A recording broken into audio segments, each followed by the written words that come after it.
Yeah, I mean, typical first day.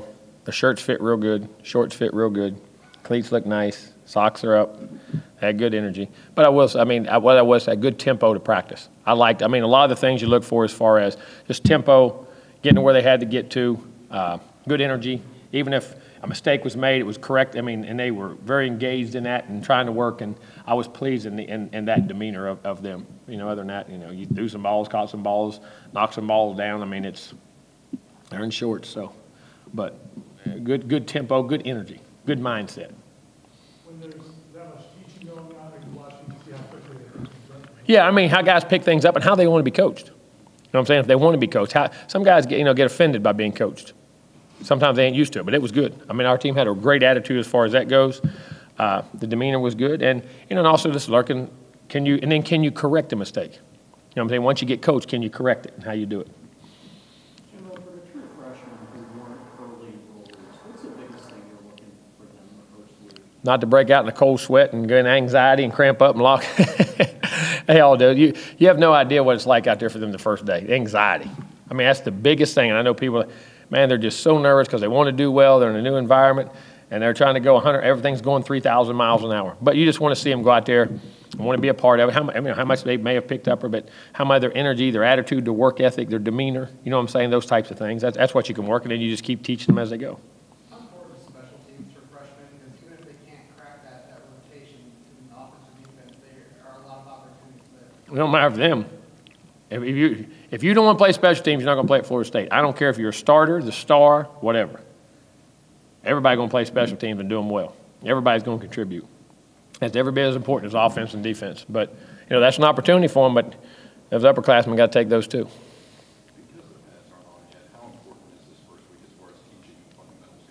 Well, the first 2 days, then we get shells, which, you know, you can do everything you do in pads. Except we don't cut each other. We don't cut each other anyway. Don't tackle anyway that much. I mean, can't.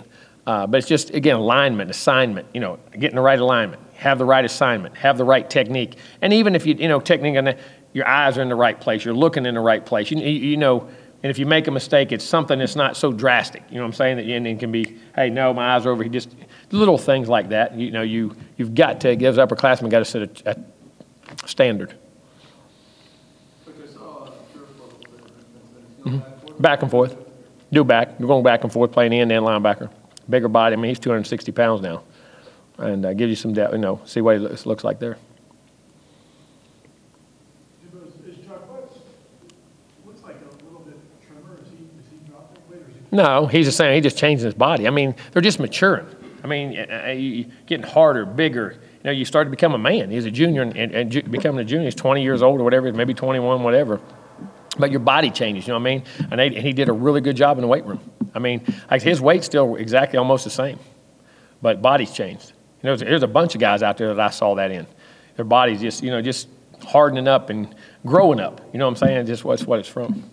We saw the linebackers do a drill. We're trying to figure out what they were doing. It was a drill where they were on their knees, hands behind their back, and they had to lean forward. I mean, what was the premise of that? Teaching hips. It's lower body. It's in your hips and lower body, being able to come out of your hips. With all those young running backs you have an opportunity to really throw the ball out of the backfield, you know, and really move the ball in different ways. As an offensive guy, does that kind of excite you? Oh, it does, because you can create mismatches. You can get them the ball, and when they have ball skills, but they got to learn. You know what I mean? That you got to learn to be able to do that. But that whole group, every one of them can catch. We don't have a back. We don't have a back on our team that doesn't have really good hands. I mean that. We don't have a back on our team that doesn't have really good hands. That can catch the ball and has really good ball skills and has route running ability. I mean, they really do. And I think that's a product, too, of a lot of the guys are throwing the ball more, spreading it out, 7-on-7 stuff in high school, and they're learning better and getting used to catching more balls instead of everybody handing it to them. Not running the wishbone anymore like when we grew up. How do you kind of identify that? Is that when you host them in camp, or is that? Oh, yeah. Film, host. I mean, when you get them in camp, you watch them work out, you watch them practice. That's why evaluations are so critical. And you can get guys here to camps and things and do drills with them and stuff like that. But then you got to get to their schools and do a great job evaluating them. Mm-hmm. Experience. He's changed. His body's changing, becoming harder, stronger. Did a nice job. Maturity. You know what I mean? Strong in his hands. Really strong. Started a few games for you in 2015 before he got hurt. Mm-hmm. Is he back to that level yet? Oh yeah, no doubt. He's healthy. He's probably as healthy as he's been.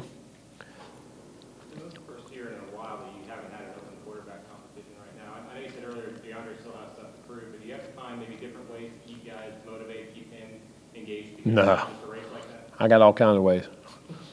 But but he's a self motivator, and what I mean by that, he challenges himself, and he's intrigued by the game and wants to get his decisions even better, his accuracy. I mean, he challenges him. He competes against himself and the things he has to do in a very good way.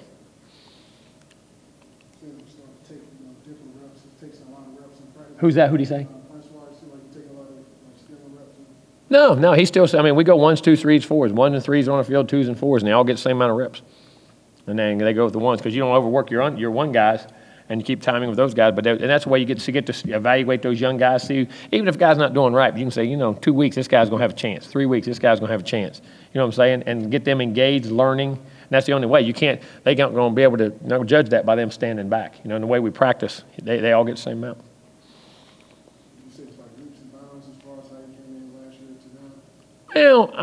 From a confidence standpoint, I definitely think that. I mean, I think he feels good about himself, but not to a point where he's not working his tail. I thought he worked his tail off really good today. I made some really nice throws. I mean, a couple that were just off, but just the thought process and how he went about it was right. You know what I'm saying? And I was pretty pleased with the day.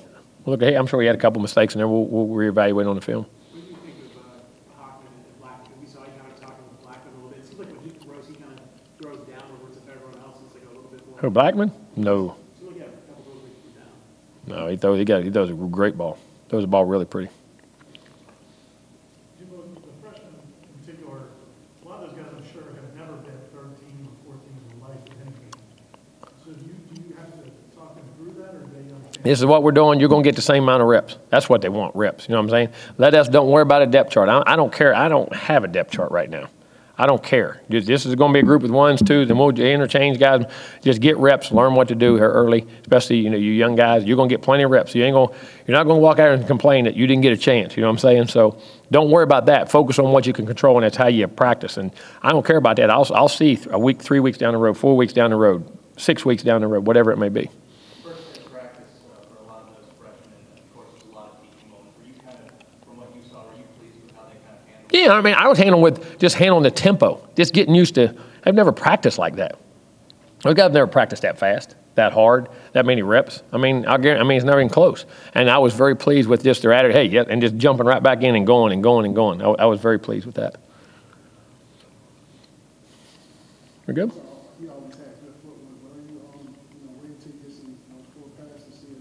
Who's that?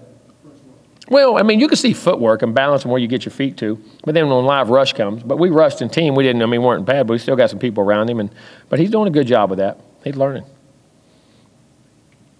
As you process your information faster, your feet move faster. You can get to things quicker.